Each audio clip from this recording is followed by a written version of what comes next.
The night was calm on the moon's surface. Only the quiet hum of machines filled the deep stillness.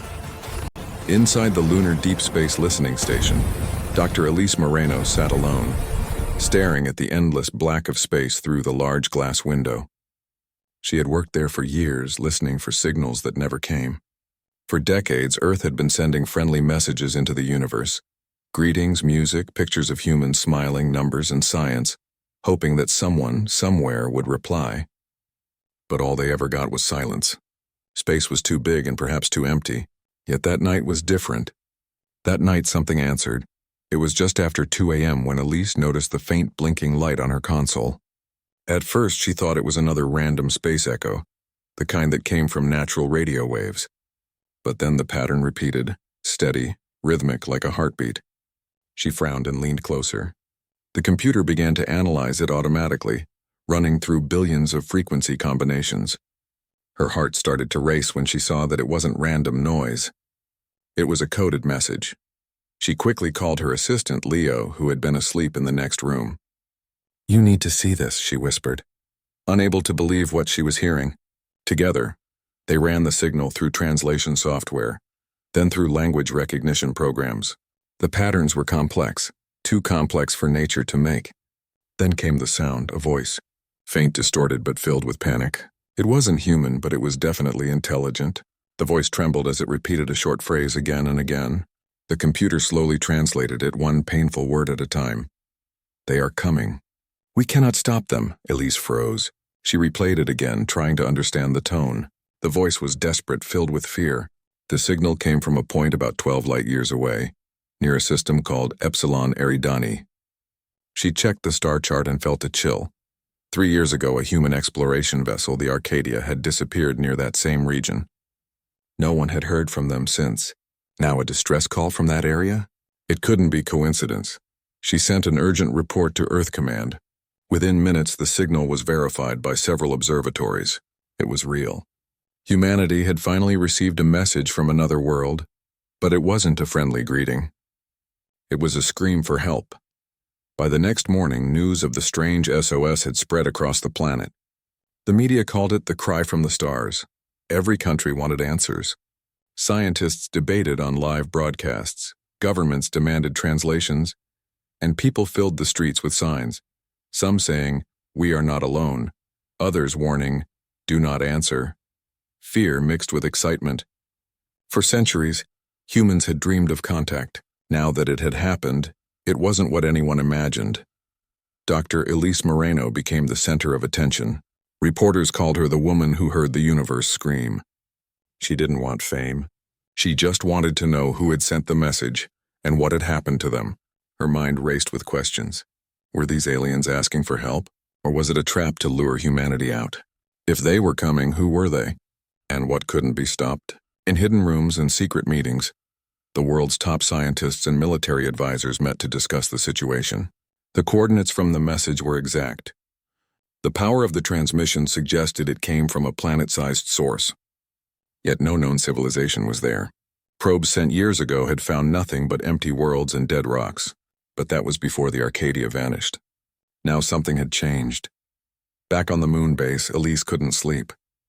Every time she closed her eyes, she heard that broken alien voice. It wasn't just a sound, it carried emotion, despair, the kind that only comes when everything is lost. She began to wonder if whoever sent it was already gone, their final hope sent into the stars as their world burned. She started recording her thoughts, speaking softly into her recorder. If someone out there needed help, she said, then they believed someone would answer. We have to answer, even if it's dangerous. Meanwhile, governments argued. Some wanted to ignore the message. Others said they should send a reply immediately. But the United Earth Council, formed after decades of war and peace treaties, took the decision seriously. Humanity had learned the hard way that ignorance could be deadly. If there was danger coming from beyond the stars, they couldn't afford to be blind. For the next few weeks, every observatory and space agency focused on the coordinates. Strange readings appeared, flashes of light, bursts of energy, signals that faded too fast to track. It was as if something massive was happening out there, something powerful enough to shake the vacuum of space. Satellite images showed disturbances that no one could explain. The scientists began calling it the shadow event. In the streets, people whispered about invasion. Some believed it was the end of the world. Others thought it was a test, perhaps God's way of seeing if humanity was ready to unite. But Elise knew better. She had seen the data. This wasn't a myth or a prophecy. It was real. The voice, the fear, the coordinates, they all pointed to one truth. Someone was dying out there, and something unstoppable was moving toward them. One night, as Elise watched the Earth rise over the gray lunar horizon, she thought about how fragile life was. Humans had fought each other for centuries, built weapons to destroy, and yet here they were about to face something they didn't even understand. For the first time, she wondered if humanity was ready, not for contact, but for responsibility. If they ignored the call, they would live with that guilt forever. But if they answered, they might bring doom to their own world. A soft beeping broke her thoughts. Another signal had arrived. But this one wasn't from the same source. It was weaker, scattered. When she ran it through the system, her hands began to shake. It was the Arcadia, the lost human ship. Their transmission was barely readable, filled with static and broken words. But there was one line that made her blood run cold. "We found them. They need help. Don't let it reach Earth." She immediately sent the recording to Earth Command, but by the time it was received, the transmission had vanished. The Arcadia was gone again. Silence filled the stars once more. But this time it wasn't empty. It was the silence that comes before a storm. Elise stood in the observation dome, looking out into the dark. She felt small, smaller than ever before. Somewhere out there, a civilization had cried out for help, and their last words were still echoing through time. "They are coming. We cannot stop them." She whispered those words under her breath, wondering what kind of beings could destroy entire worlds. Far below her, on Earth, the United Council had already begun secret preparations. Defense systems were being activated, fleets rearmed, and deep space crafts readied. Humanity didn't know what awaited them, but they knew one thing. Something terrible had happened 12 light-years away, and the echoes of that terror had finally reached them. The signal had done more than alert the world. It had awakened something ancient inside humanity, a sense of unity and purpose that hadn't existed in centuries. For the first time in generations, nations were not enemies. They were one people facing the unknown together, and somewhere in that darkness something listened back. The meeting room of the United Earth Council in Geneva was built from glass and steel, with a view of the blue sky and the calm waters of the lake below. But on that morning there was no peace in the room. The world's most powerful leaders, scientists, and military heads sat around a long, shining table, faces tense, voices low. The alien distress signal had thrown humanity into confusion. The message was clear enough to chill anyone's blood. Someone out there was dying, and they had warned, "They are coming. We cannot stop them."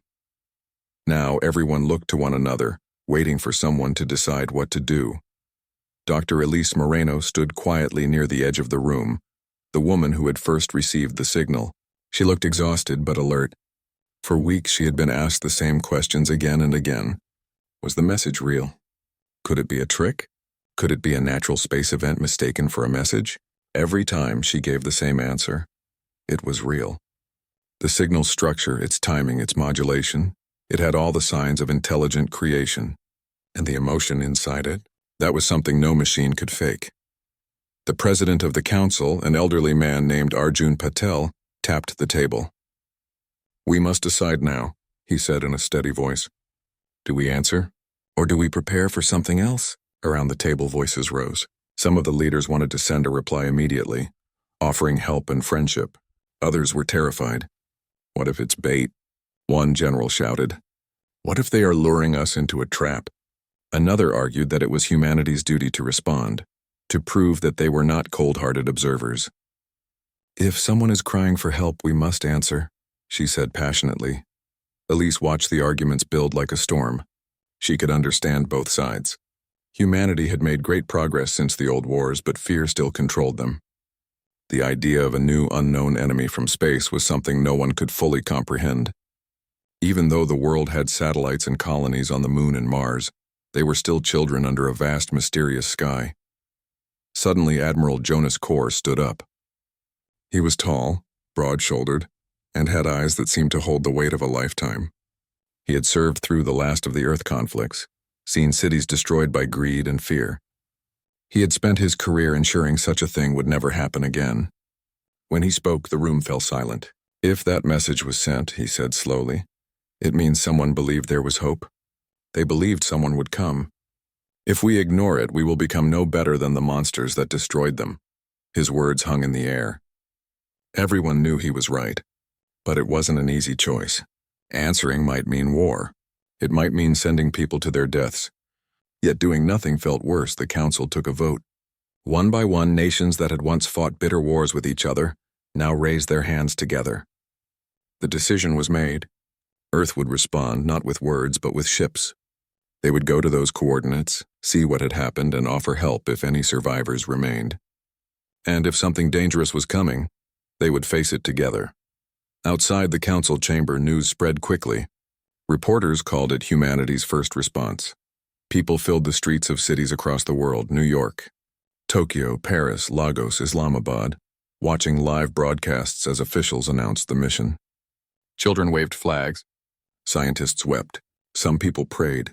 For the first time in history, Earth wasn't sending a single country's ship. It was sending humanity's Admiral Corps was given command of the mission. Under his leadership, the Earth Defense Fleet, which had long been dormant, began to awaken. Massive space docks in orbit flickered to life as engineers and soldiers worked side by side. Ships that had been built for defense, not exploration, were taken out of storage. Their metal hulls gleamed in the sunlight, and their engines hummed with new energy. Humanity had always said these ships were only for emergencies. Now, the emergency had come.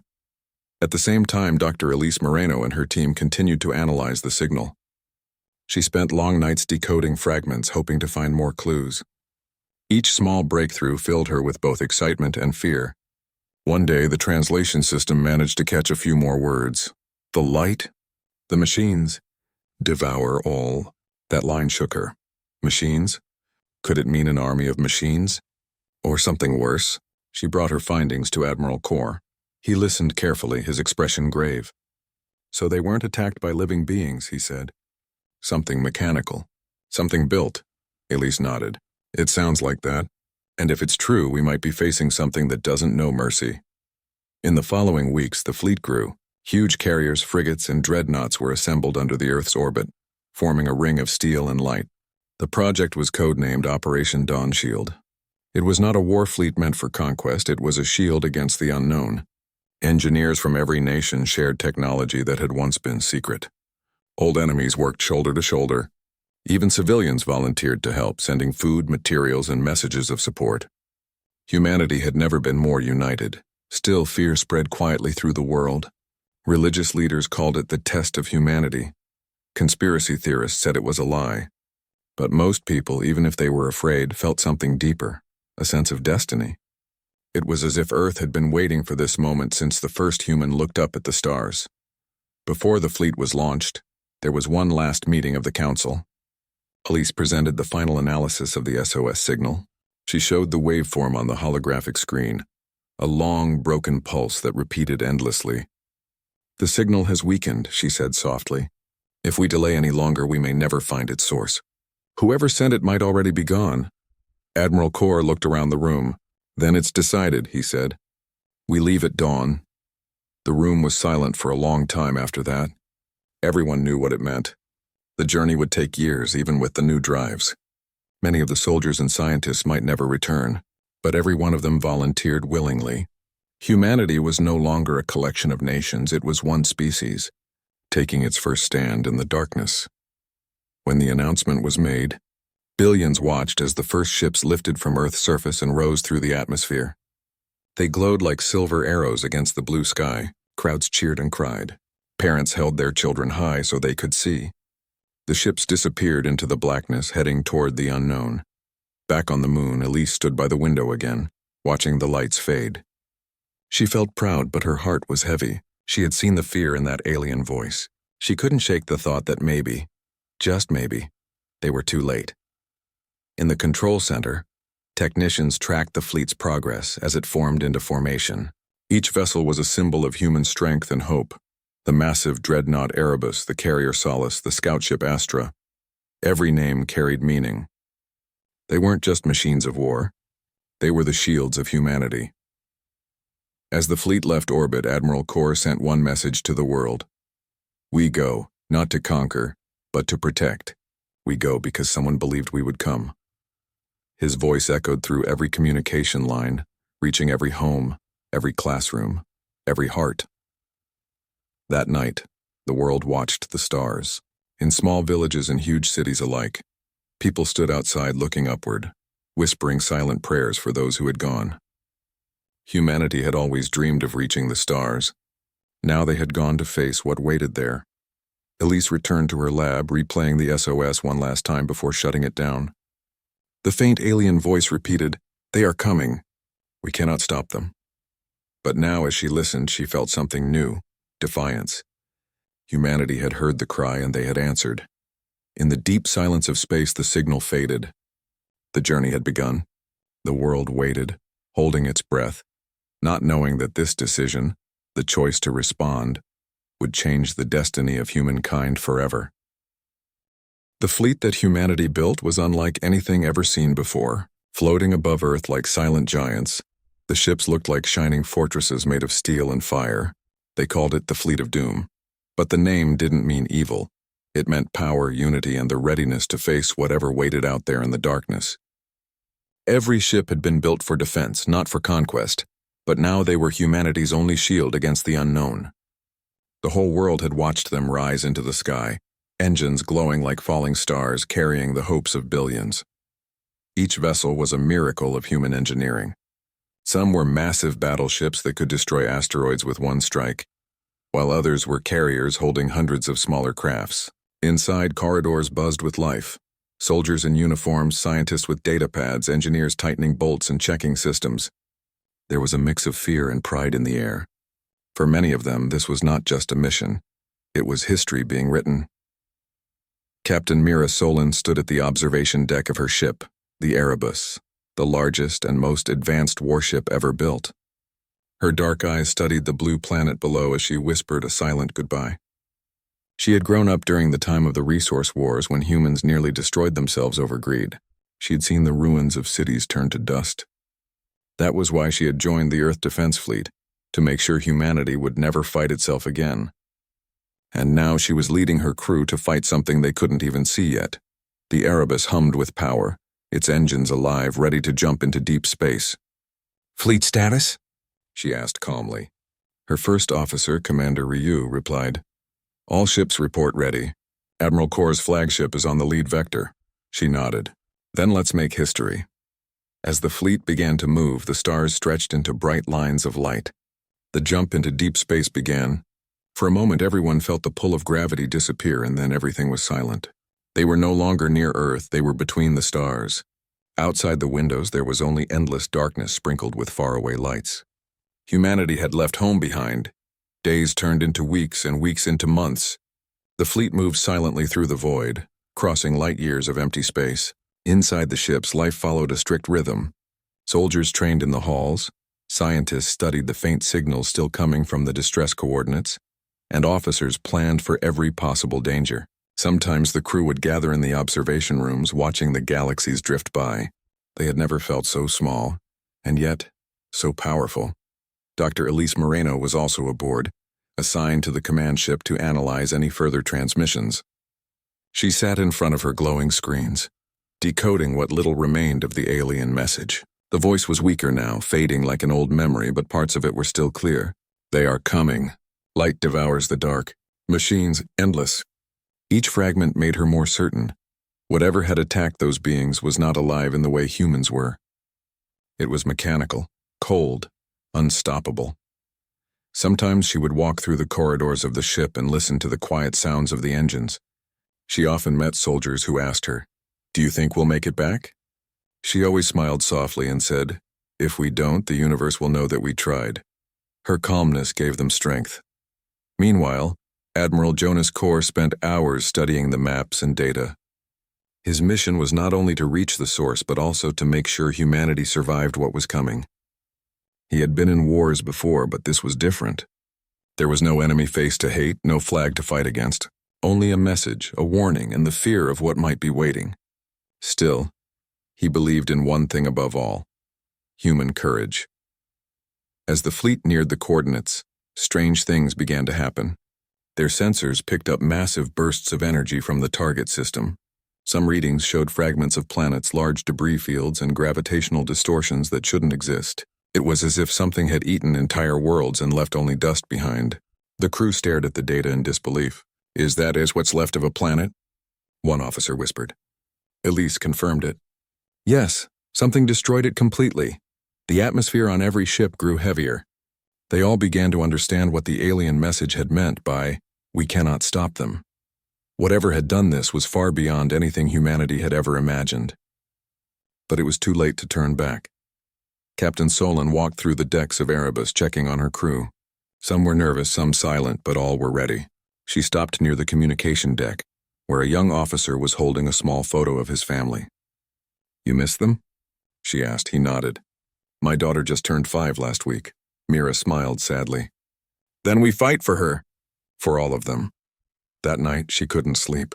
She stood at the window, looking at the distant light of the destroyed system. It flickered like a dying star. In that moment, she realized how far humanity had come. From wooden ships on oceans to starships sailing through galaxies. They had made it this far not because of strength, but because they never gave up. That thought gave her peace. The closer they got, the stronger the signals became. The alien distress call began to repeat faster, as if it were warning them to turn back. But they couldn't stop now. Humanity needed to know. Then the fleet's long-range sensors detected movement, something large, metallic, and cold drifting among the debris. Dozens of objects, then hundreds. They weren't natural. They were machines. The fleet went on high alert. Lights dimmed, red warnings flashed across every screen, and the deep sound of battle alarms filled the air. Admiral Kor's voice echoed through all ships. "We have contact. All units prepare for first engagement." Elise stared at the radar. The shapes were moving toward them, thousands of mechanical entities like a living swarm. Some were small as shuttles, others as large as cities. They emitted no heat, no biological signs, just a cold, deadly silence. Humanity was facing something that didn't think or feel, machines built only to consume. Captain Solon took her position on the command bridge. "Weapons online," she ordered. "Shields to maximum. All crews stand by." The crew's hands trembled, but no one ran. Outside, the black void filled with flashes of light as the first wave of drones approached. The battle began. Lasers cut across space like lightning. Missiles tore through the darkness. The soundless war unfolded in bursts of glowing energy. The Erebus fired its plasma cannons, vaporizing swarms of machines, but for every one destroyed, 2 more appeared. It was like trying to stop the ocean with bare hands. Hours passed. Ships were hit, some torn apart by metal claws and energy blasts, yet humanity fought harder, smarter, refusing to give up. Admiral Kor coordinated the defense with calm precision.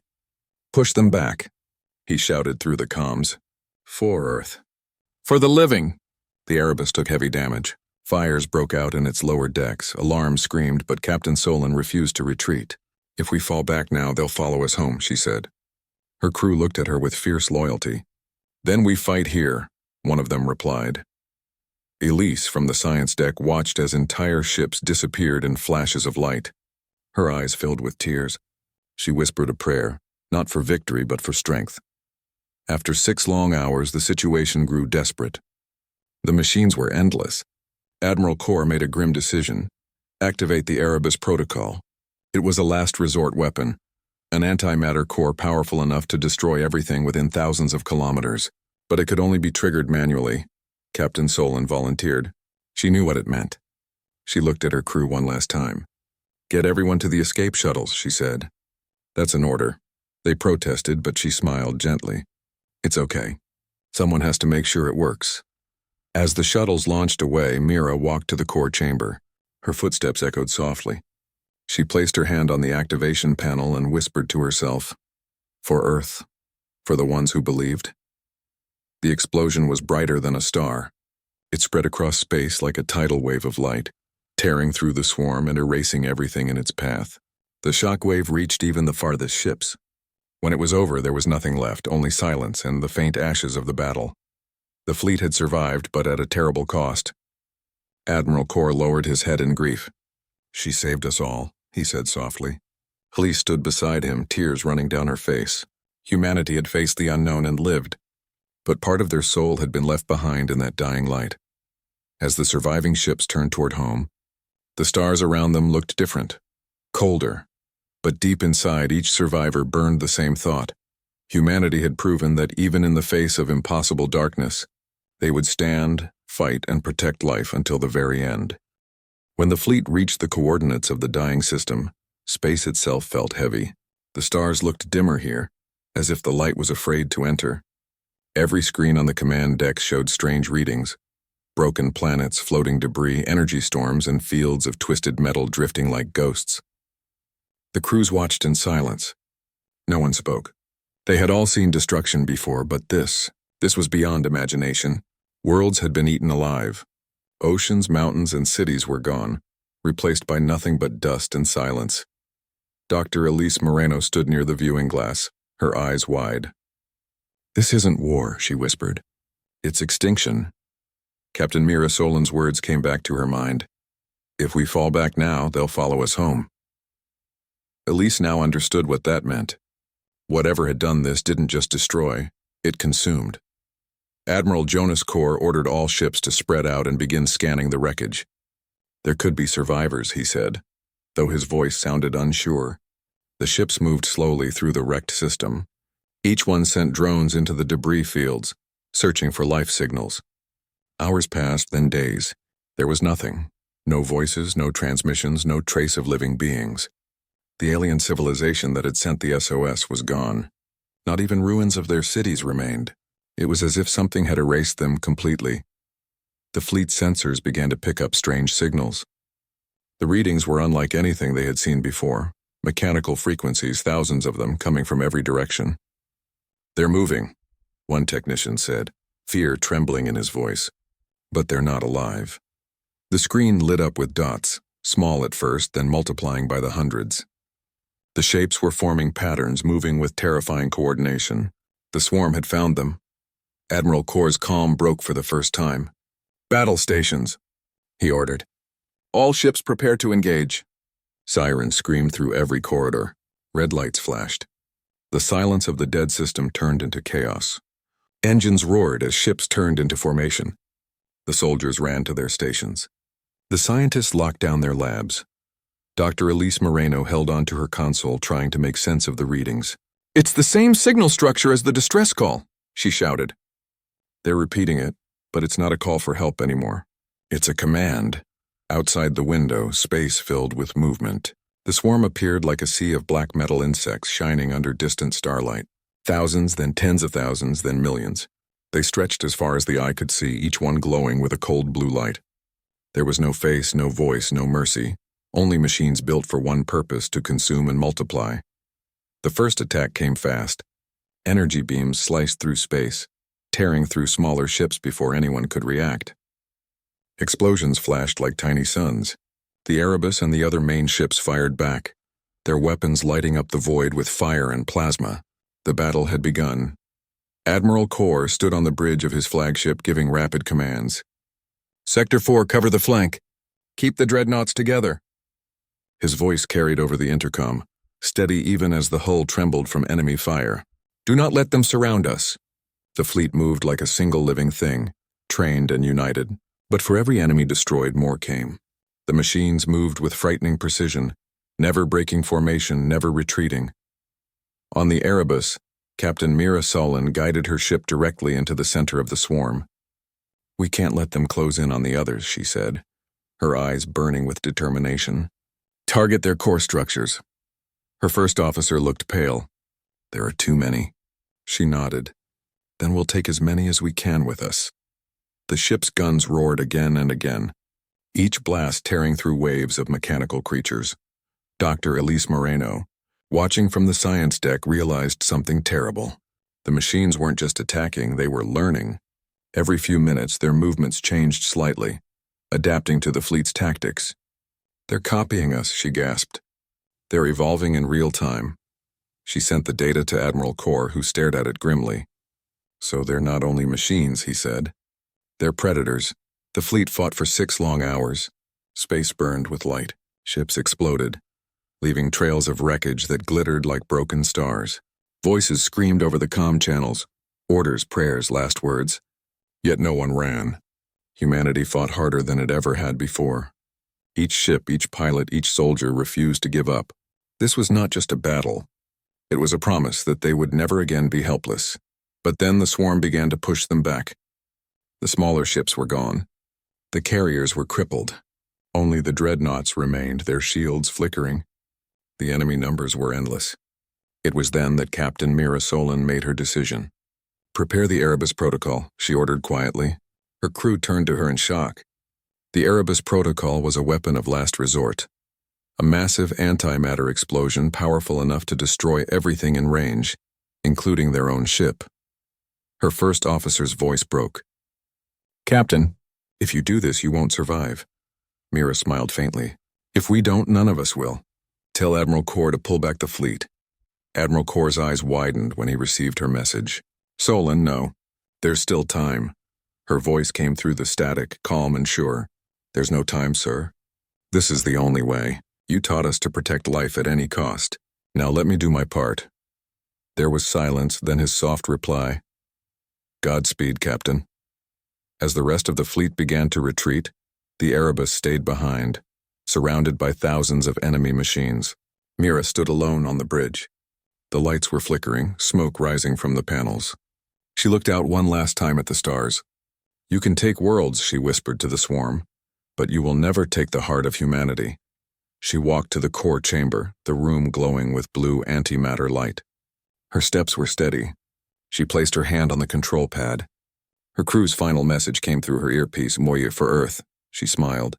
"For Earth," she repeated softly and pressed the activation code.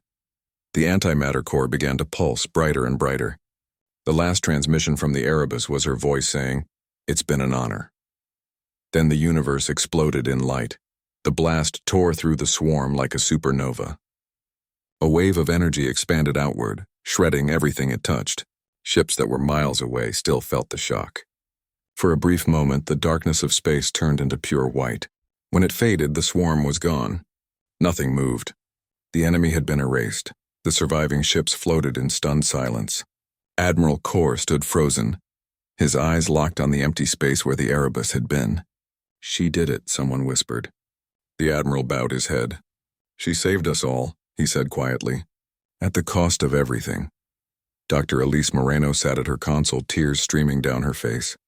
She looked at the readings. The enemy signals were gone, completely wiped out. But there was no sign of the Erebus. Just empty space. She whispered softly. She became the light that ended the darkness. The fleet began to regroup. Hundreds had died, but humanity had survived. The remaining ships limped through the debris fields, engines damaged, shields broken, yet every soul on board carried the same thought. They had faced the impossible and won. When they sent their final scans of the system, they saw the ruins of what had once been beautiful worlds. Green, blue, golden. Now they were only dust and echoes. But among the ashes, the fleet found fragments of strange technology, pieces of alien architecture mixed with the remains of the machines. Dr. Elise collected the data carefully, knowing it might hold answers to how the swarm was created. As the fleet turned back toward Earth, there was no cheering. There was only quiet. They had saved their home, but at a terrible price. Admiral Kor stood before his officers. "Remember this day," he said. "Not for victory, but for sacrifice. Let it remind us why we fight. To protect life, not to destroy it." Dr. Elise stared out the window, watching the dying light fade behind them. She thought about Mira Solon, the captain who had become a legend. Somewhere in that bright storm, her bravery had saved humanity. The scientist whispered to herself, "They thought we were weak. They were wrong." The journey home would take months, but no one complained. Every crew member carried with them the memory of that battle, the terror, the courage, the unity. They had looked into the face of annihilation and refused to bow. Humanity had unleashed its fleet of doom, not out of hate but out of love, for life, for hope, and for one another. And as the ships drifted through the black sea of stars, one last signal flickered faintly on Dr. Elise's screen. It was short, weak, almost lost, but she recognized the voice instantly. It was Mira Solon, Only 2 words came through before it vanished forever. We're safe. Months passed since the battle that had shaken the stars. The fleet was returning to Earth, battered but alive. The scars of war were written on every ship, broken hulls, burned metal, and silent decks where brave souls had once stood. Yet behind the destruction there was pride. Humanity had faced something unimaginable and survived. They had lost Captain Mirasolin and countless others. But their sacrifice had lit a new fire inside every human heart. When the fleet finally entered Earth's orbit, people on the planet looked up to the sky with hope and sorrow mixed together. From every continent, crowds gathered to watch the glowing trails of the ships re-entering the atmosphere. They cheered, cried, and whispered prayers. For them, those ships were more than machines. They were the proof that humanity was no longer helpless in the face of cosmic threats. They had become the guardians of life itself. Dr. Elise Moreno stood quietly in front of a large window on the orbital base, watching Earth slowly rotate beneath her. It looked so peaceful. Blue oceans, green forests, white clouds drifting lazily. It was hard to believe that somewhere out there in the cold of space, an entire civilization had been wiped out, and one human had given her life to stop the same fate from reaching Earth. Elise's hands trembled slightly as she held a small data drive. Inside it were all the readings from the battle, the signals of the swarm, the structure of their machines, and the strange energy that had powered them. She knew that the answers inside this device could change everything. Admiral Jonas Core joined her silently, his uniform still showing signs of battle damage. His face looked older, worn by loss and responsibility. He spoke softly. She would have wanted us to keep moving forward. Elise nodded. I know, she said, her voice low. But I keep thinking, what if this wasn't the end? What if there are more like them out there? The Admiral turned to look at the planet below. Then we'll be ready, he said firmly. Because she showed us what we're capable of. Earth entered a new age after that. The story of the Erebus and Captain Mira Solon spread across the world. Schools taught her name and statues were built in her honor. She became a symbol of courage, of the strength that lies within humanity's heart. But while the world celebrated her bravery, the scientists continued to study what they had discovered in the dead system. The wreckage of the alien machines was brought back piece by piece, analyzed by experts and artificial intelligences. What they found was both fascinating and terrifying. The swarm had not been created by a single species. It had been born from multiple civilizations, their technologies fused together by some unknown force. Every piece of machine seemed to carry fragments of different designs, some biological, some purely mechanical, some unlike anything humans had ever seen. It was as if the swarm had devoured other races and absorbed their knowledge. Dr. Elise spent endless nights studying the patterns hidden in the swarm's code. It was beautiful in a strange, horrifying way, a living language written in pulses of light and frequency. She realized that the machines weren't just following orders. They were following a song, a sequence that connected them all like a hive mind. But what scared her the most was that the signal hadn't completely disappeared. It had gone silent but not dead. Somewhere far away, something was still listening. One night, unable to sleep, Elise sat in her lab staring at the data screen. The glow of the monitors painted her face in cold light.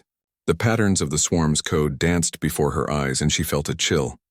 She thought about Mira again, how she had faced the impossible and still smiled. "You'd tell me to stop worrying," Elise whispered softly. "But something tells me it's not over." The next morning she presented her findings to the United Earth Council. The room was filled with generals, scientists, and world leaders. The Admiral stood beside her as she explained the details. "The signal we detected during the battle wasn't just controlling the swarm," she said. "It was transmitting something larger, a network. The swarm that attacked us might have been just one node of a much bigger system." The room went silent. No one spoke for several seconds. Finally, a council member asked, "Are you saying there could be more of them?" Elise took a deep breath. "Yes, and if they know what happened here, they may come looking for us." The council immediately began working on defense strategies. The nations of Earth, once divided, now stood united. Every resource, every scientist, every engineer joined hands to prepare for the unknown. Shipyards expanded across the Moon and Mars. New fleets were designed stronger and faster than before. They called the project the Guardian Initiative. Admiral Core took command once again, but this time his mission wasn't to fight. It was to protect. He knew that Mira's sacrifice had bought them time, but not peace. Humanity had entered the galaxy's stage, and there was no turning back. Meanwhile, Elise led the scientific division. Her research was focused on reverse engineering the alien technology found in the wreckage. What she discovered changed the course of human progress forever. The machines had used a form of energy that didn't come from any known source. It seemed to draw power directly from the vacuum of space itself. This energy was limitless, clean, and beyond anything humanity had ever imagined. She called it void resonance. With this new power, humanity built ships that could travel farther than ever before. They constructed a network of outposts beyond the solar system, turning the once isolated species into explorers and defenders of the stars. But even as humanity grew stronger, Elise couldn't shake off a feeling deep inside her, a sense that something was still watching. 1 year after the Erebus explosion, a memorial ceremony was held in orbit above Earth.